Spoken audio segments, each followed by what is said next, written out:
Starches हमने एक पुरानी, आपको याद होगा, एक हमने सेशन लिया था जिसमें हमने बताया था simple carbohydrates and complex carbohydrates. अगर मैं इस वाले डायग्राम पे जाऊं तो इससे आप काफी कुछ वाकिफ होंगे कि ये कौन सा एक स्ट्रक्चर था, ये क्लासिफिकेशन था जिसके बारे में हमने पढ़ा था। राइट, जैसे आपके कार्बोहाइड्रेट होते हैं, वो सिंपल शुगर्स हो सकते हैं जिन्हें हम मोनोसेक्राइड्स बोलते हैं, या वो पॉलीसेक्राइड्स होते हैं। राइट, दैट मोती की माला, अगर वो एक सिंपल माला है, एक मोती है, तो वो मोनोसेक्राइड्स है। अगर 4 से 5 या 8 एक साथ जुड़े हुए हैं तो वो ऑलिगोसेक्राइड्स हैं, डाइसेक्राइड्स हैं। अगर बहुत लंबी चेन है वो पॉलीसेक्राइड्स है। राइट, नाउ जब हम स्टार्चेस की बात करते हैं तो हमारे स्टार्चेस पॉलीसेक्राइड्स हैं, मतलब उसमें काफी सारे ग्लूकोज मॉलिक्यूल्स एक साथ में जुड़े हुए हैं। इसी वजह से उनका जो स्ट्रक्चर है या उनकी बनावट है वो जटिल होती है, कॉम्प्लेक्स होती है। अगर हम स्टार्चेस की बात करें तो उसमें आपके दो प्रकार के जो मॉलिक्यूल्स होते हैं ग्लूकोज के, वो साथ में जुड़े होते हैं। एक होता है आपका अमाइलोस, जैसे कि आपको यहाँ पर दिख रहा है, जस्ट अ मिनट, यस। तो आप जैसे देख सकते हैं कि एक ये स्ट्रक्चर है अमाइलोस, यानी यहाँ पर जो ग्लूकोज मॉलिक्यूल्स हैं वो एक सीध में जुड़े हुए हैं, एक लाइन में जुड़े हुए हैं। और दूसरा अगर आप मॉलिक्यूल देखें वो है ये एमाइलोपेक्टिन। अमाइलोपेक्टिन में यहाँ पर भी सारे के सारे मॉलिक्यूल्स आपके ग्लूकोज मॉलिक्यूल्स हैं, लेकिन वो एक लाइन में नहीं जुड़े हैं। वो एक लाइन में भी है, उनकी ब्रांचेस भी निकल रही हैं, अलग अलग शाखाएं निकल रही हैं। अब आप समझ लीजिए, अगर ये एक सिंपल माला होती तो ये आपका मोनोसेक्राइड, ऑलिगोसेक्राइड, डाइसेक्राइड होते।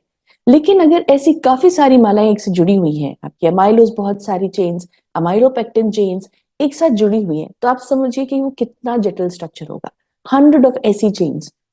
तो इसी वजह से जो स्टार्च का स्ट्रक्चर होता है वो हम जटिल स्ट्रक्चर बोलते हैं, क्योंकि उसमें ऐसी बहुत प्रकार की अमाइलोज और अमाइलोपेक्टिन के जो स्ट्रक्चर होते हैं वो जुड़े होते हैं। ना आज के इस कंसेप्ट को समझने के लिए जरूरी है कि हम स्टार्चेस की क्लासिफिकेशन को समझें कि स्टार्चेस किस प्रकार के होते हैं हमारे शरीर में जब हो जाते हैं। एक तरह का स्टार्च होता है जिसको हम बोलते हैं स्लो डाइजेस्टिंग स्टार्च। वो हमारे शरीर में जाके धीरे धीरे स्टार्च होता है, डाइजेस्ट होता है।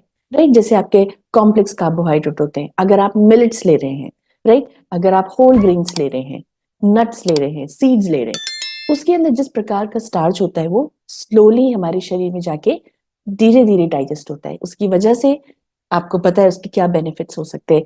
जो ब्लड ग्लूकोज लेवल है वो भी धीरे धीरे एक सस्टेन तरीके से रिलीज होगा। आपको स्पाइक नहीं दिखेगा कि एकदम से ग्लूकोज हमारे शरीर में या ब्लड में बढ़ा एंड देन वो कम हो गया, वो सिचुएशन नहीं आएगी। यहाँ पे वो धीरे धीरे रिलीज होगा। और इसकी वजह से जो एक मेटाबॉलिक रिएक्शंस ट्रिगर होते हैं, यानी आपका इंसुलिन भी कंट्रोल्ड और रेगुलेटेड वे में रिलीज होगा। फिर वो बाकी जितने भी एक्शंस हैं उनको उसी प्रकार से ट्रिगर करेगा। वो आपको सटाइटी भी लेवल्स को कम रखेगा, आपके एनर्जी लेवल्स को ज्यादा रखेगा। दूसरे प्रकार के जो स्टार्चेस होते हैं वो हमारे रैपिडली डाइजेस्टिंग स्टार्च होते हैं। राइट, जैसे आपके जो स्टार्ची जो फूड्स होते हैं, राइट, जैसे आपका पोटैटो, आपके राइस, राइट, आपका जो व्हाइट ब्रेड होता है, यानी अगर आप होल व्हीट फ्लावर की जगह अगर उसमें मैदा है, काफी जगह पे आप देखते हैं, आप रेस्टोरेंट्स में जाएंगे आपको होल व्हीट फ्लावर नहीं चपाती मिलती है, उसमें कुछ कॉम्पोजिशन मैदा का होता है। राइट, वो फ्लावर्स ना, ये जो स्टार्च होते हैं, ये जैसे आप खाएंगे ये आपके शरीर में जाकर के फौरन एकदम से इमीडिएटली ये डाइजेस्ट होना शुरू हो जाएंगे।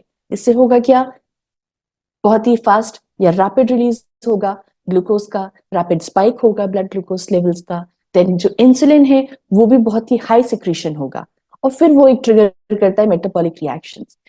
इसी वजह से जब बोला जाता है कि आप राइस हो या पटेटोज हो या कोई भी इस तरह का स्टार्ची वेजिटेबल है या सीरियल्स है, उसको आप मॉडरेशन में खाएं, उसको आप ज्यादा ना खाएं, या उसके साथ आप हेल्दी प्लेट का कॉम्पोजिशन फॉलो करें, आप प्रोटीन भी रखें, आप फ्रूट्स एंड वेजिटेबल्स भी रखें, सो दैट जो ये राइटली जो डाइजेस्ट होगा स्टार्च उसको वो कंट्रोल कर सके।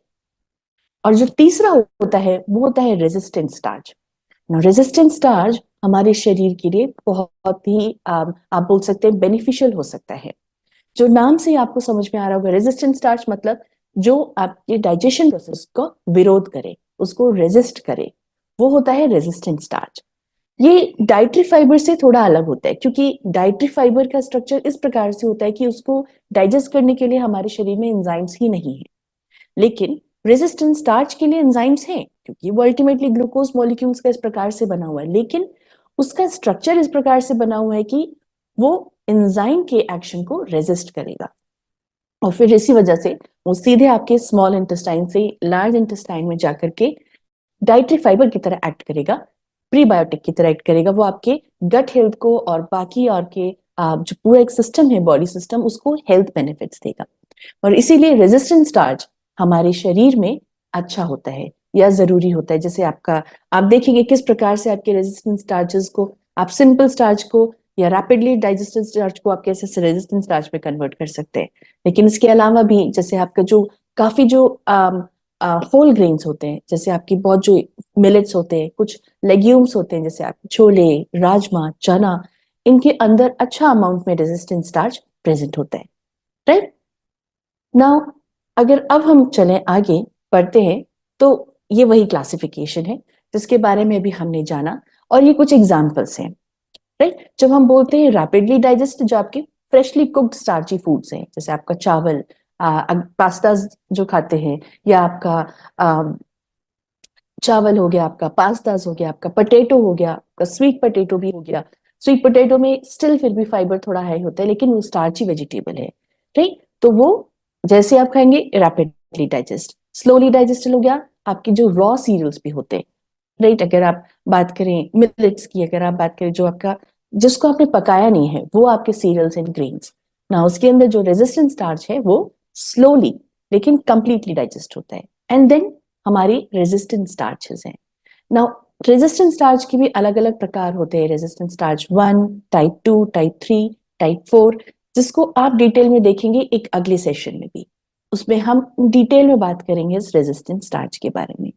लेकिन ऐसे प्रकार के रेजिस्टेंट स्टार्चेस आपके जो पार्टली मिल्ड, क्योंकि कुकिंग से पहले उनकी मिलिंग भी होती है, आप कोई भी ग्रेन्स लेंगे, अनाज लेंगे, उनका मिलिंग प्रोसेस भी होता है।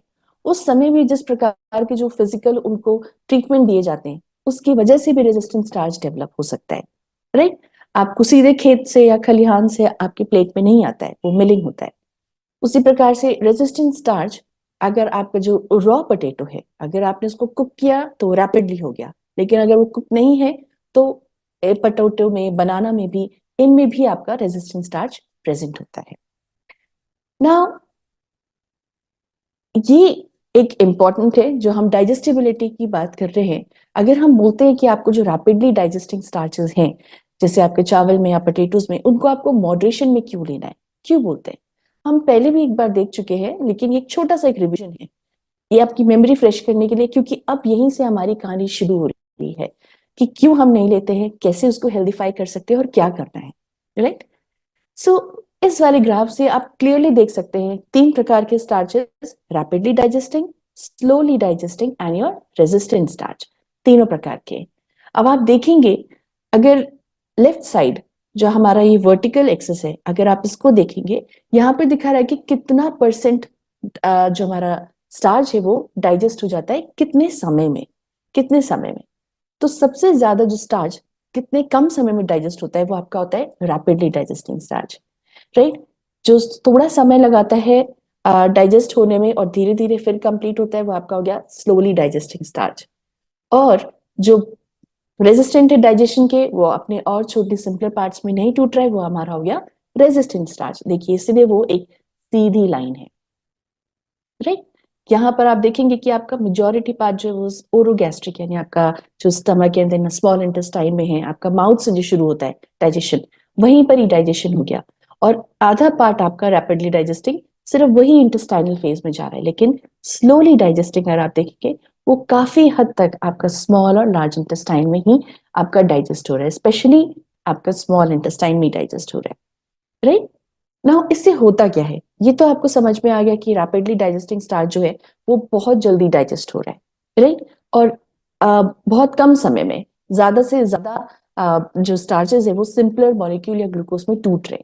उससे होता क्या है, दिस ग्राफ, ये भी एक बहुत ही इजीली अंडरस्टैंड करने वाला, और जब हमने इतने सेशंस ले लिए हैं तो आपके लिए समझना और आसान हो जाएगा, क्योंकि जब ऐसा स्टार्च जो रैपिडली डाइजेस्टिंग स्टार्च है, हमने उसको खाया और वो बहुत कम समय में डाइजेस्ट हो गया, तो वो आपका जो ग्लूकोज स्पाइक है उसको क्रिएट करेगा। यानी एकदम से आपका जो ब्लड ग्लूकोज लेवल है वो हाई होगा, एक पीक पे पहुंचेगा, जैसे हम स्पाइक बोल रहे हैं, और फिर वो उतनी ही जल्दी नीचे आ जाएगा। क्यों? क्योंकि जब ग्लूकोज का लेवल बढ़ा, उसी के साथ ही साथ उसी के ही वजह से इंसुलिन का भी जो एक रश है, जो उसका सिक्रीशन है वो बढ़ गया, एकदम से बढ़ा। हुआ क्या? इंसुलिन ने अपना एक्शन शुरू कर दिया, राइट? वो ग्लूकोज को जल्दी जल्दी सेल्स के अंदर पहुंचाएगा, जो उसके अंदर स्टोर्ड फैट है उसको टूटने से रोकेगा, क्योंकि आपके ग्लूकोज को ब्लड से सेल्स में जाना है, सेल्स से उसको ब्लड में नहीं आना है। इसीलिए कोई भी ऐसी प्रक्रिया या ऐसे प्रोसेस जो सेल्स से ब्लड के अंदर ग्लूकोज को बढ़ाए, उसको कम करेगा, क्योंकि अल्टीमेटली इंसुलिन को ये जो स्पाइक हुआ है ब्लड ग्लूकोज में, उसको कम करना है। तो इसकी वजह से वो ये जितनी भी प्रोसेस है, फैट का ब्रेकडाउन या फैट की बर्निंग, क्योंकि उससे भी आप देखेंगे आपका ग्लूकोज का लेवल बढ़ेगा या ग्लूकोज का फॉर्मेशन हो सकता है, और जो एक्सेस ग्लूकोज है उसको भी वो फैट में कन्वर्ट करके, ग्लाइकोजन में कन्वर्ट करके और एक्सेस फैट में कन्वर्ट करके सेल्स में भेजेगा। नाउ जब इंसुलिन ने अपना काम करना शुरू किया, आपका जो ग्लूकोज स्पाइक था उसके उसमें वो डिक्लाइवेज में उसने कम किया ब्लड ग्लूकोज को, तो एकदम से आपका ड्रॉप हुआ ब्लड ग्लूकोज लेवल, जिसको हम ग्लूकोज क्रैश बोलते हैं। और इसी वजह से काफी जगह ये देखा जाता है, एक्सपीरियंस करते हैं लोग, कि जब वो ऐसे स्टार्ची फूड खाते हैं, जैसे चावल हो गया या आपके जो पोटेटोज हो गए, भूख बहुत जल्दी लगती है, वो आपको फुल ज्यादा समय तक नहीं रख सकता है। अगेन आपको क्रेविंग होती है कुछ खाने के लिए, वो इसी वजह से होती है, क्योंकि यहाँ पर आपका क्रैश हो गया। अब ब्लड ग्लूकोज आपका जितना नॉर्मल होना चाहिए, क्योंकि इंसुलिन का एक्शन इतना इमीडिएटली हुआ कि वो आपका जो ब्लड ग्लूकोज लेवल है वो डाउन हो गया। नाउ इसकी वजह से जिस प्रकार से ब्लड ग्लूकोज स्पाइक हुआ है, सस्टेन रिलीज नहीं हुआ है, इसकी वजह से क्या होते हैं? अलग अलग प्रकार के हेल्थ कॉम्प्लिकेशंस। आपके फूड का, पहली बात, वो जो ग्लाइसेमिक इंडेक्स है उसको बढ़ा देगा, राइट? और डेफिनेटली ग्लाइसेमिक लोड को भी बढ़ा देगा, क्योंकि उसके अंदर जल्दी डाइजेस्ट होने वाले स्टार्चेस हैं। ग्लूकोज स्पाइक बढ़ाएगा, देन आपकी एनर्जी को वो कम कर देगा, लंबे समय तक सस्टेन्ड एनर्जी नहीं देगा, आपकी सटाइटी को भी कम करेगा, थोड़े समय बाद ही आपको भूख लगेगी। अगर इतना ज्यादा फ्लक्चुएशन हमारे इंसुलिन में होगा तो इंसुलिन रेजिस्टेंस होगा। इसका इम्प्लीकेशन आपकी बाकी मेटाबॉलिक हेल्थ पे भी हो सकता है, वेट के फैट और मसल मास पे भी हो सकता है, राइट? सो नाउ यहां तक स्टोरी थी कि इसी वजह से हम बोलते हैं कि जो हमारे रैपिडली डाइजेस्टेड स्टार्चेस है या सिंपल शुगर्स है, उनको हमें अवॉइड करना चाहिए या मॉडरेशन में लेना चाहिए। तो सवाल ये उठता है कि क्या ऐसा कोई वे है जो हम इस फेवरेट फूड को एंजॉय कर सके, या जो इन सिंपल स्टार्चेस को किसी भी वजह से या किसी भी तरीके से इसको हेल्दीफाई कर सके, इसके जो न्यूट्रिशन या हेल्थ क्वेश्चन थे उसको बढ़ा सके? क्या कोई तरीका है? यहीं पर ही साइंस है, इसका एक तरीका है, उसको समझते हैं। उससे पहले कैसे कर सकते हैं, राइट? देखिए, जब भी आप कोई भी इस प्रकार का जो अनाज है या वेजिटेबल है, आप उसको हीट कर रहे हैं, है ना, तभी जब आपने देखा कि जो कुक्ड पोटेटो है या कुक्ड राइस है, वही आपका रैपिडली डाइजेस्टिंग स्टार्च है, राइट? वही आपके शरीर में जल्दी से ब्लड ग्लूकोज लेवल को बढ़ा रहा है। क्यों? उसका एक प्रोसेस होता है जिसको बोलते हैं जेलेटिनाइजेशन। जेलेटिनाइजेशन मतलब एक जेल फॉर्मेशन जैसा जो हो जाता है। क्यों होता है? मान लीजिए ये एक पानी है, बर्तन जिसमें आपने पानी रखा और आपने उसके अंदर कोई भी स्टार्च डाला, मान लीजिए आपने चावल डाला या आपने आलू के उसके अंदर पीसेस डाले, एनीथिंग। उसके बाद आपने उसको हीट देना शुरू किया। क्या हुआ? ये आपके स्टार्च पार्टिकल्स है, पानी है, और आप उसको हीट दे रहे हैं। धीरे धीरे जब आप हीट दे रहे हैं और स्टार्च पानी के अंदर है, तो पानी की टेंडेंसी होगी कि वो इन स्टार्च मॉलिक्यूल्स के अंदर जाए। स्टार्च मॉलिक्यूल ज्यादा से ज्यादा पानी को एब्जॉर्ब करेंगे और धीरे धीरे फूलने लगेंगे, उनमें स्वेलिंग होगी। अब जैसे जैसे पानी उसके अंदर बढ़ता जा रहा है, जैसे जैसे हम हीट टेम्परेचर दे रहे हैं, इससे हो क्या रहा है? जो बॉन्ड से जो स्टार्च के अंदर, जिस बॉन्ड से ये अमाइलोपेक्टिन चेन्स एक साथ जुड़ी हुई थी, जैसे जैसे आप हीट ट्रीटमेंट दे रहे हैं, ये बॉन्ड्स वीक होते जा रहे हैं, और ये अमाइलोस और अमाइलोपेक्टिन की जो चेन्स हैं वो लूज हो रही हैं, वो लूज हो रही हैं, वो टूट रही हैं। अल्टीमेटली जब आपका टेम्परेचर भी कंसिस्टेंट है, आप दे रहे हैं और पानी अच्छा अमाउंट में प्रेजेंट है, अब होगा क्या? ये जो स्टार्च का जो वॉल था जिसके अंदर अमाइलोस और अमाइलोपेक्टिन बंद था, वो टूट जाएगा। जो सेल वॉल है जो उसकी, वो रप्चर हो जाएगी, और जो ये अमाइलोस और अमाइलोपेक्टिन अंदर थे अब वो पानी में आ जाएंगे, राइट? या उसी के अंदर ही वो फ्रीली घूमेंगे। चाहे आप राइस ले लें या पोटैटो ले लें, वो जो स्टार्च के अंदर बंद थे वो खुल जाएंगे और अमाइलोस और अमाइलोपेक्टिन ज्यादा फ्रीली उस फूड के अंदर घूमेगा। इसी की वजह से अब जब एमाइलोस और अमाइलोपेक्टिन का एक्सपोजर इतना ज्यादा है, जब वो एकदम फ्री होकर के घूम रहे हैं, तो आप समझिए आप जब उसको खाएंगे तो आपके शरीर में चाहे वो आपके हार्मोन एंजाइम्स हो अलग अलग प्रकार के, ये जो एसिड्स निकलते हैं उनको ज्यादा काम करना नहीं पड़ेगा क्योंकि स्टार्च की वॉल टूटी हुई है। अमाइलोस और एमाइलोपेक्टिन एक स्ट्रक्चर में लगे होते हैं, वो स्ट्रक्चर खत्म हो चुका है, वो फ्रीली घूम रहे हैं, राइट? ये जो प्रोसेस होता है इसी को बोलते हैं जिलेटिनाइजेशन, जो आपके कॉम्प्लेक्स स्टार्च को रैपिडली डाइजेस्टिंग स्टार्च में कन्वर्ट कर देता है, वो जल्दी डाइजेस्ट हो सकता है। तो अब करना क्या है इस जिलेटिनाइजेशन के प्रोसेस को रोकने के लिए या इसको ज्यादा हेल्दीफाई बनाने के लिए एक प्रोसेस होता है जिसको बोलते हैं रेट्रोग्रेडेशन। रेट्रोग्रेडेशन मतलब एक तरीके से रिक्रिस्टलाइजेशन, वापस से काम होना। तो आप समझिए ये आपका एक स्टार्च मॉलिक्यूल था कुक होने से पहले। जब आपने कुक किया तो आप देखिए ये एमाइलोस और एमाइलोपेक्टिन ज्यादा फ्री होके घूम रहे हैं, राइट? पूरे सेल में फ्री होकर के घूम रहे हैं। लेकिन करना क्या है, अगर आपने इसको कूल कर दिया, मानिए आपने गरम गरम आपका आलू था या आपका राइस था, गरम था, अगर आपने उसको 2 घंटे के लिए आपने उसको कूल कर दिया, राइट? क्या होगा, वापस से ये जो स्ट्रक्चर्स थे जो फ्रीली घूम रहे थे ये अपने आप को रीऑर्गेनाइज कर देंगे। आप देख सकते हैं कि यहाँ पर कितना ज्यादा ये फ्री था और यहाँ पर ये वापस से ऑर्गेनाइज हो रहे हैं। सारे स्ट्रक्चर जो थे अमाइलोस अमाइलोपेक्टिन वो एक अलाइनमेंट में आ रहे हैं, एक लाइन में आ रहे हैं, एक प्रॉपरली सिस्टमैटिकली ऑर्गेनाइज हो रहे हैं। इसी प्रोसेस को बोलते हैं। अब इससे होगा क्या, जब आपके वापस से ऑर्गेनाइज हो गए हैं एंजाइम्स को वापस से काम करना पड़ेगा, या इस प्रकार का स्ट्रक्चर होता है कि वो एंजाइम के एक्शन को रेजिस्ट करता है डाइजेशन होने में। तो हुआ क्या, ये आपका क्रूड स्टार्च था यानी कच्चा जो आपका रॉ फॉर्म था, कुक होने पर जो स्टार्च बना वो कहलाया गया जेलेटिनाइज्ड स्टार्च। जब आपने उसको वापस से कूल किया, राइट, क्या हुआ, कूल करने पे जो पानी अंदर घुसा था जेलेटिनाइजेशन के समय वो बाहर निकल के आ जाता है और ये जो स्ट्रक्चर्स होते हैं ये वापस से अपने आप को अच्छे से अलाइन कर लेते हैं और इसको बोलते हैं रेट्रोग्रेडेड स्टार्च या रेजिस्टेंट स्टार्च। और जैसा आपने देखा और हम आगे भी देखेंगे कि ये रेजिस्टेंट स्टार्च अगर आपने अपने डाइट में इंक्लूड किया तो उसके कितने सारे हेल्थ बेनिफिट्स हो सकते हैं। नाउ तो ये रेट्रोग्रेडेशन प्रोसेस था। दिस इज द वे जिससे आप हेल्दीफाई कर सकते हैं अपने फूड को। कैसे, क्योंकि उससे काफी सारे आप अपने फूड में जो इंपॉर्टेंट एस्पेक्ट्स है, हेल्थ एस्पेक्ट्स है, आप उनको इंक्लूड कर रहे हैं। जैसे ही आपने अपने स्टार्च को कूल किया, आप 4 डिग्री पे उसको 0 से लेके 2 घंटे से लेके 12 24, ये डिपेंड करता है, अलग अलग पेपर्स अलग अलग बोल सकते हैं टेम्परेचर और टाइम, बट आप 2 घंटा मिनिमम उसको रख सकते हैं कूलिंग के लिए। होगा क्या, स्टार्च हाइड्रोलिसिस इंडेक्स कम हो जाएगा, मतलब जो स्टार्च के जो टूटने की जो क्षमता है वो कम हो जाएगी, right? Then glycemic index food का कम हो जाएगा क्योंकि अब वो आपका ब्लड स्पाइक नहीं दे रहा है आपको, वो सस्टेन ग्लूकोज रिलीज कर रहा है, इससे आपका जो ग्लाइसेमिक लोड है वो कम हो जाएगा। आपके खाने में, आपके फूड में रेजिस्टेंट स्टार्च का कंपोजिशन ज्यादा हो जाएगा, टोटल स्टार्च का जो कंटेंट है वो भी कम हो जाएगा। ओवरऑल जो आपका रैपिडली डाइजेस्टिंग स्टार्च था या जो अवेलेबल कार्बोहाइड्रेट था आपके शरीर के लिए वो कम हो जाएगा। अब ज्यादा से ज्यादा ऐसा कार्बोहाइड्रेट है जो आपको हेल्थ बेनिफिट्स दे रहा है लेकिन वो इजीली अवेलेबल नहीं है डाइजेशन के लिए।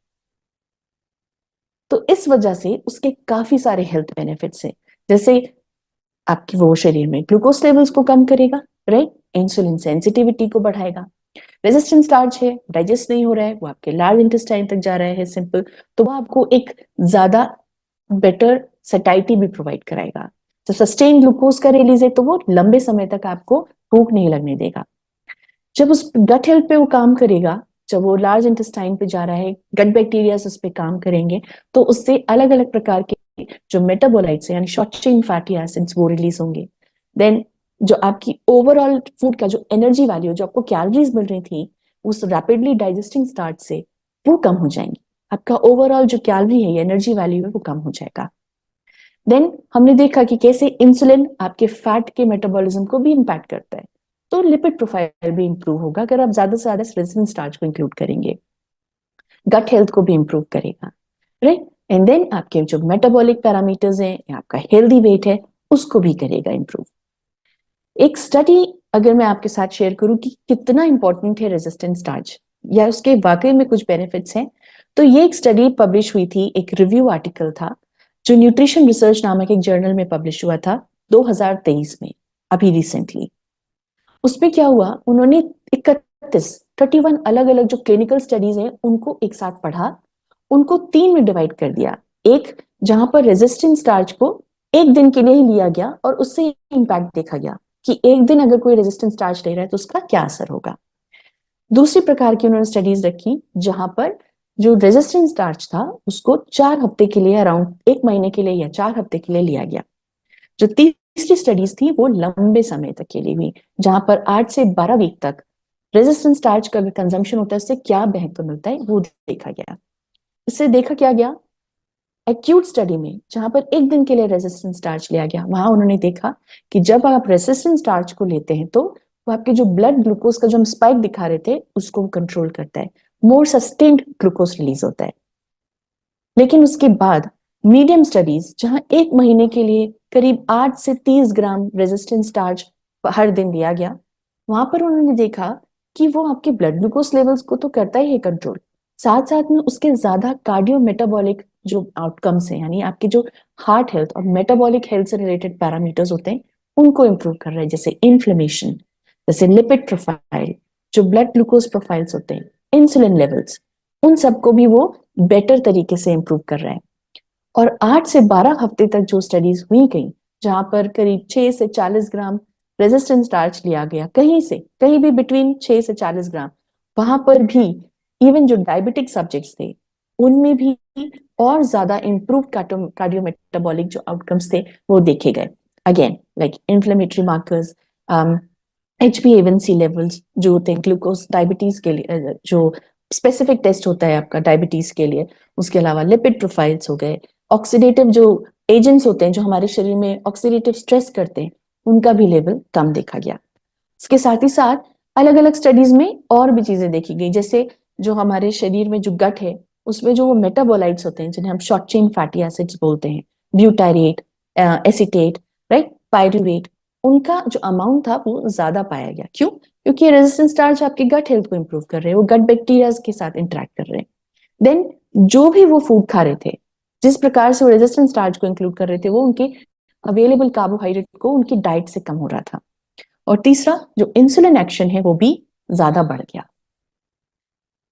एक और स्टडी जो हुई थी जो आपकी रिसर्च गेट में पब्लिश हुई थी, उसमें भी ये देखा गया कि किस प्रकार से रेजिस्टेंस स्टार्च आपकी गट हेल्थ को इंप्रूव करता है।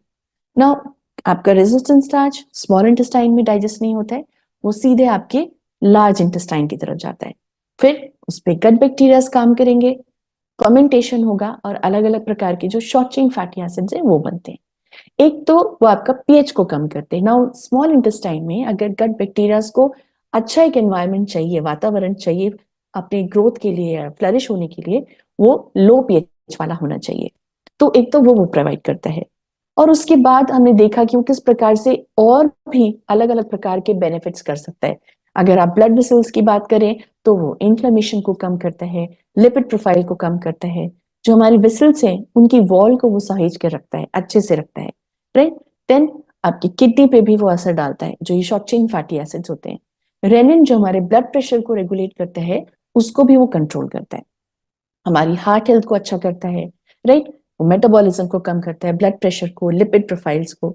एंड इंडीड हम सब जानते हैं कि किस प्रकार से गट और ब्रेन का एक कनेक्शन है। आपका गट हेल्थ अच्छा हो रहा है तो वो आपकी ब्रेन हेल्थ को भी अच्छा करेगा, आपके मूड को, आपके जो कॉग्निटिव फंक्शंस हैं उसके अलावा वो उन पे भी ब्लड ब्रेन बैरियर को अच्छा रखेगा, के इन्फ्लेमेटरी रिएक्शंस को कम करेगा। तो ये कुछ बेनिफिट्स हैं जो आप डिटेल में एक और भी सेशन में देखेंगे आगे, but just to give you glimpse कि अगर आप इस प्रकार से अपने कॉमनली मिलने वाले फूड्स को हेल्दीफाई कर सकते हैं तो वो आपको कितने सारे बेनिफिट्स दे सकता है। तो आपको करना क्या है, आप कोई भी इस प्रकार का अगर स्टार्ची फूड लें, आप उसको कुक करके कुछ समय के लिए कूल होने दें और फिर खाएं, उसमें रेजिस्टेंट स्टार्च का जो अमाउंट है वो बढ़ जाएगा। देन आप उनको गुड फैट्स के साथ, या जैसे कुछ एसिड्स हो गए, जैसे जो आपका लेमन होता है, राइट, लेमन एसिडिक फॉर्म है, आप उसको भी खाने में मिला करके ले सकते हैं। गुड फैट्स की बात करें तो इन मॉडरेशन। क्या होता है, वो एक कोटिंग बना लेता है हमारे जो स्टार्ची है फूड उसके आसपास, और उसको तोड़ने से रोकता है। देन हाई अमाइलोस वैरायटी, हमने देखा अमाइलोस और एमाइलोपेक्टिन दो तरह के होते हैं। अमाइलोस एक ऐसा जो चेन है, वो इजीली डाइजेस्ट नहीं होता, वो इजीली पानी में घुलनशील नहीं होता है। तो कुछ हाई अमाइलोस वैरायटीज हो गई, जैसे आपके जो लंबा जो चावल होता है, लॉन्ग ग्रेन, जैसे बासमती राइस, जैस्मिन राइस, आप उसको इंक्लूड कर सकते हैं। ज्यादा से ज्यादा आप दालों को इंक्लूड कर सकते हैं, आप मिलेट्स को भी इंक्लूड कर सकते हैं, क्योंकि उसमें अमाइलोस वैरायटी ज्यादा होती है। Then mindful of cooking methods, ऐसा देखा गया है कि अलग अलग रिसर्च पेपर्स में, कि जब अगर आपका स्लो कुकिंग होता है, अगर आप जल्दी जल्दी फ्राई करने की जगह उसको आप शैलो फ्राई करें या रोस्ट करें, उससे भी जितना समय तक आप कुक करते हैं, रेजिस्टेंट स्टार्च उतना ज्यादा बनता है। तो आप माइंडफुल रहें इस कुकिंग में। देन फूड को कंबाइन कर सकते हैं, तो अगर आप ऑलरेडी फॉलो कर रहे हैं हेल्दी प्लेट को, राइट, जिसमें आप अगर सिंपल शुगर्स ले रहे हैं चावल, तो उसके साथ आप जो अलग अलग प्रकार के रेजिस्टेंट स्टार्चेस हैं, आप उनको इंक्लूड कीजिए। आप चावल को दाल के साथ खाइए, आप बीन्स के साथ खाइए, आप वेजिटेबल्स के साथ खाइए, किडनी बीन्स, छोले, आप कंबाइन कीजिए। उससे क्या होगा, जो आपका फूड में जो रेजिस्टेंट स्टार्च का कंटेंट है आपकी डाइट में, वो इंक्रीज हो जाएगा। या आप अगर आटा लेते हैं, जो आप सिंपल आटा बनाते हैं, आप उसमें भी चने का आटा यूज कर लीजिए, अलग अलग मिलेट्स का यूज कर लीजिए, वो आपके ओवरऑल डाइट के रेजिस्टेंट स्टार्च के कंटेंट को बढ़ाएगा।